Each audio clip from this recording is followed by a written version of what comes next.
So this one's been a long time coming. I've seen tons of comments asking me to review the Avatr 07, and I was honestly holding off because there were all these rumors flying around about an update coming later this year.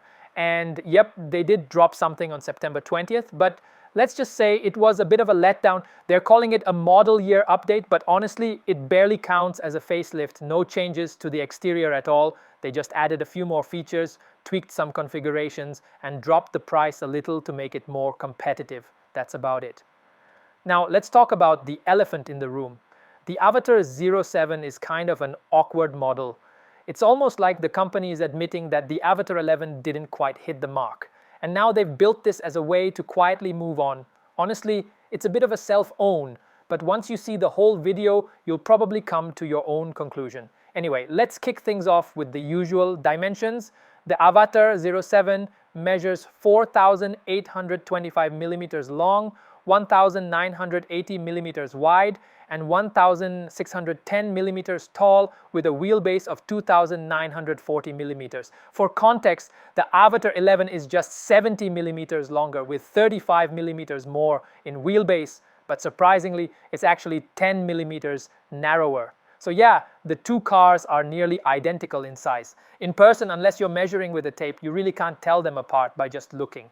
Now, in terms of exterior design, the Avatr 07 sticks with the brand's signature look, you know, that super dramatic, borderline aggressive front end that you either love or hate. But there is one noticeable change. The headlights have been moved slightly higher up, and now they come with a dual projector setup, which actually looks pretty slick. But swing around to the back, and things calm down quite a bit. It dials back the drama and goes with a much more conventional SUV tailgate design. Compared to the Avatr 11, which had that quirky, bold rear end, the 07 plays it way safer, less personality, more mainstream. Now let's talk driver assistance hardware. This is actually where the Avatr 07 takes a different path compared to the 11. Up on the roof, you've got a single periscope-style LiDAR unit. The advantage here, it's got better long-range detection. So in theory, it can see farther down the road, which is great for high-speed scenarios. The Avatr 11, on the other hand, goes with a triple semi-solid state LiDAR setup, one up front and two on the fenders. That gives it a wider field of view overall, especially helpful for urban driving or tight traffic situations. So yeah, both setups have their strengths, just tuned for slightly different use cases. As for the tires, no surprises here. Both the 07 and the 11 are running on the same Continental EcoContact rubber. These are economy-focused, low-rolling resistance tires. And the spec is 265 by 45 R21. Not exactly performance rubber, but they'll get the job done for efficiency.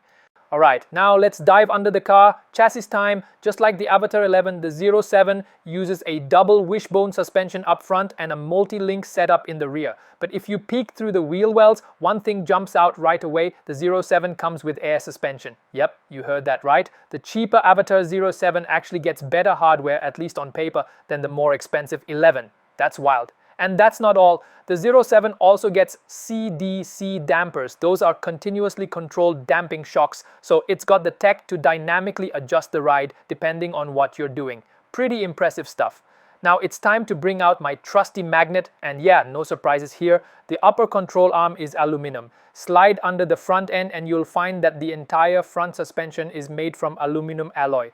Even the lower control arms use a dual ball joint design. Basically, it's the same premium front end setup from the Avatr 11, just dropped straight into the 07 without any signs of cost cutting. And that is awesome.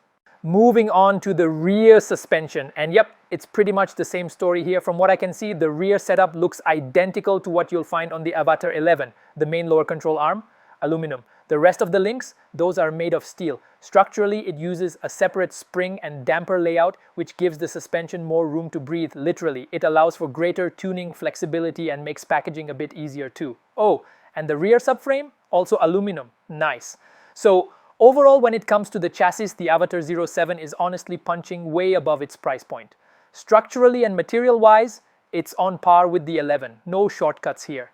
And with the addition of air suspension and CDC dampers, the 07 might actually be the more desirable option from a ride quality perspective. That's kind of wild. Alright, let's talk body panels. Unsurprisingly, given the price point, most of the Avatr 07's body is made of good old-fashioned steel. That includes all 4 doors, both front and rear fenders, and even the hood. The only panel made of aluminum, the tailgate. But here's the thing, even the more expensive Avatr 11 doesn't go wild with exotic materials. The only difference? Its hood is aluminum. That's it. So honestly, you're not really missing out on much here with the 07. Alright, let's check out the storage situation. This particular car on display is the fully electric version, so pop the hood and boom, you've got a pretty generously sized front trunk. According to the official spec sheet, it's rated at 90 liters. And with the quick tape measure on site, it looks to be around 60 centimeters long and 35 centimeters wide. Just eyeballing it, you could definitely fit a carry-on suitcase in there without much of a fight. Another neat touch, there's a drain hole at the bottom. So yeah, you can totally rinse it out with a hose if it gets dirty. Just don't expect power operation on the hood.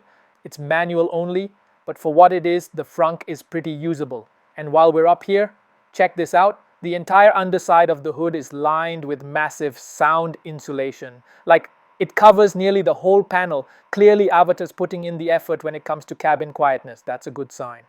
Around back, the trunk release is located just above the license plate frame, and it's at a perfect height. You don't have to crouch or do any weird stretching to reach it. Nice touch. Once the tailgate lifts up, the cargo space immediately feels way more usable than what you get in the Avatr 11.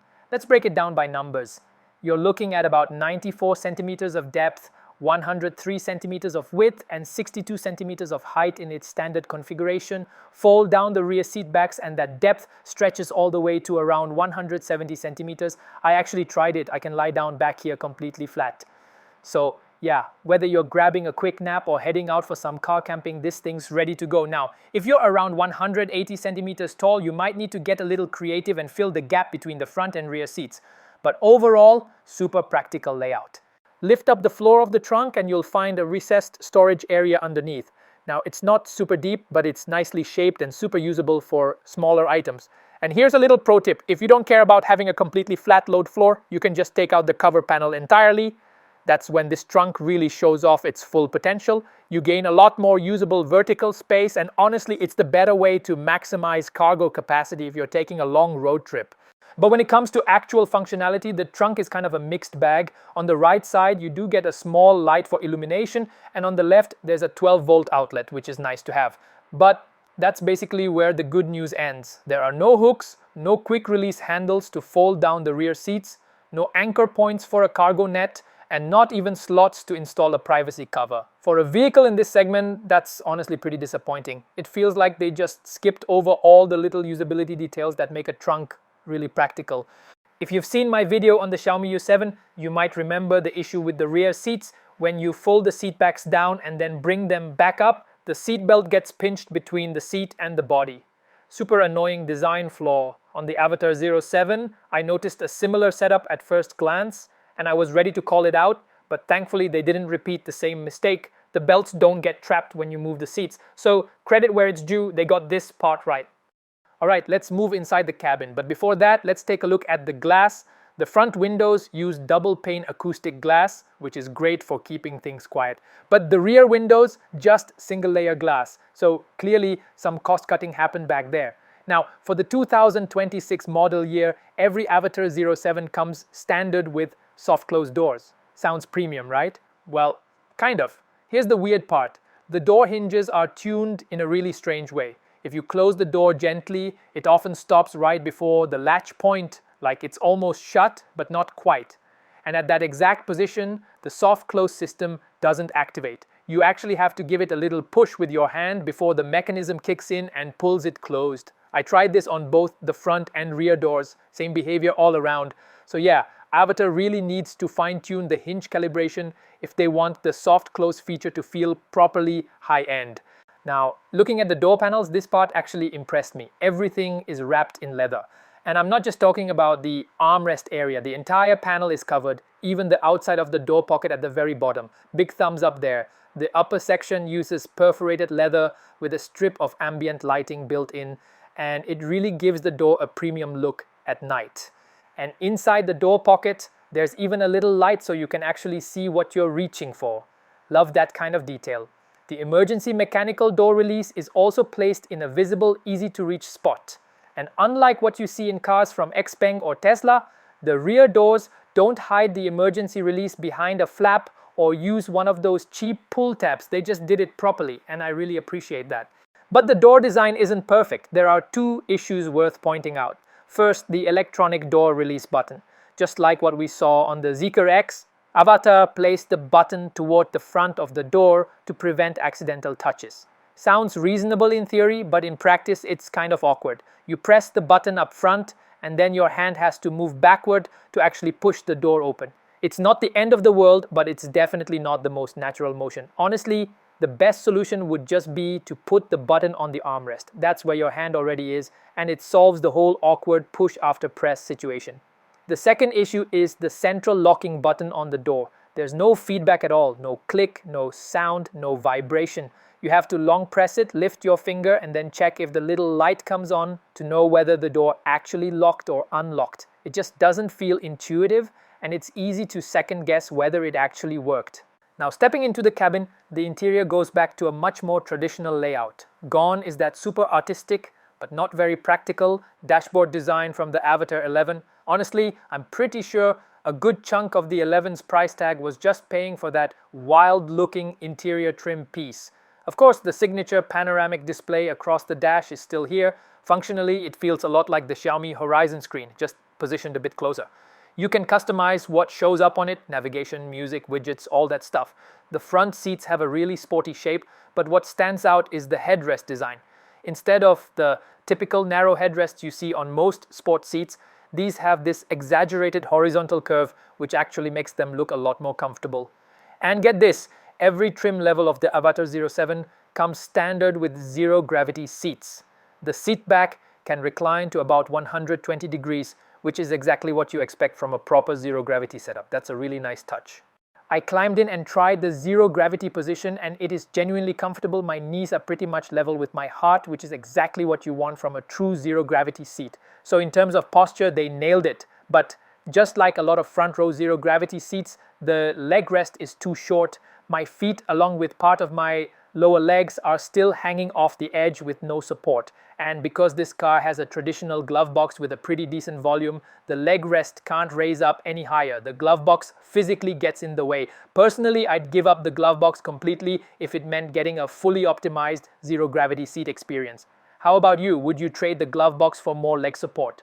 Drop your thoughts in the comments. I'm curious what you think. Even though the Avatr 07 is priced tens of thousands of yuan lower than the Avatr 11, they didn't cheap out on the audio system. It still comes with speakers from Meridian, the well-known British brand, and honestly, it sounds way better than the in-house audio setups a lot of other brands are using. Now, some of you have asked me to demo the sound system in each car I review. I'd love to, but for copyright reasons, I can only play orchestral music in the video. I can't use pop or rock tracks without getting flagged. So bear with me on that one.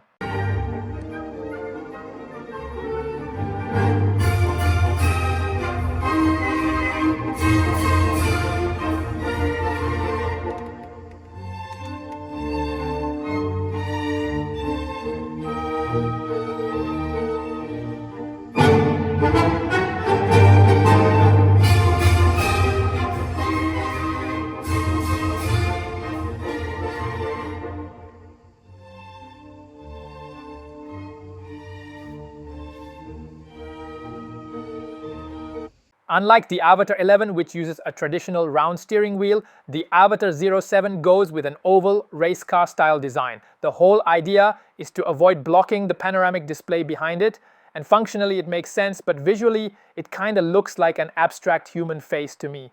Once you see it, you can't unsee it. That said, I still prefer a classic round wheel. I'm just used to resting my hand at the 2 o'clock position, and this shape doesn't really let you do that comfortably.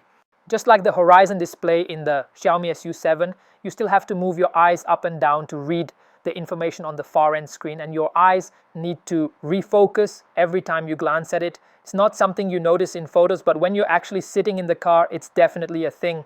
On top of that, the long, narrow shape of the screen limits how the information can be laid out and how large anything can appear. So in terms of usability, it's still not as good as a proper head-up display. Up front, the Avatr 07 uses hidden, electrically controlled air vents. When you're sitting in the cabin, you don't see any vents at all, which makes the whole dashboard look super clean and minimal. But there's a trade-off. The vents on the left and right sides can only adjust left and right. You can't aim them up or down. So the airflow ends up hitting you from the chest up, and depending on the weather, that might not be the most comfortable experience.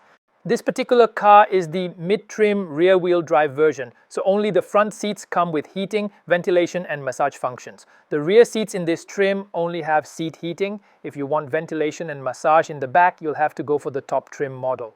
The Avatr 07 is running Huawei's HiSilicon 9610A chip for the cabin system. In terms of performance, it's more powerful than the Qualcomm 8155, but just a bit behind the Qualcomm 8295. That said, the system itself feels super snappy. Switching between functions is instant, animations are smooth, and I haven't run into any lag at all. The infotainment system in this car has been upgraded to Harmony Space 5.0, and it now integrates an AI model. For the first time, it uses the MoLA architecture along with intelligent agents and a general-purpose large language model. There are a ton of features and settings in this infotainment system, so I'm not going to go through everything one by one here. Right below the center screen, you've got the wireless charging pad, but the Avatr 07 only gives you one charging spot with active cooling and 50-watt fast charging. The other side looks like a charging pad, but it doesn't actually charge anything. Next to that are the two cup holders. My Samsung S22 fits in there vertically with no problem. So the diameter is around 7.5 centimeters. That means it'll hold most standard bottled water sizes without any issue. Now this is interesting. The Avatr 07 doesn't have a traditional center armrest storage box, or rather they replaced it entirely with a refrigerator, and that's actually something the more expensive Avatr 11 doesn't even offer. But here's the catch, the fridge is pretty small. That's because the lower half of the space is left open for rear passengers to use as storage. Personally, I'm not a fan of that compromise. They should have taken full advantage of the center console and made the fridge as large as possible.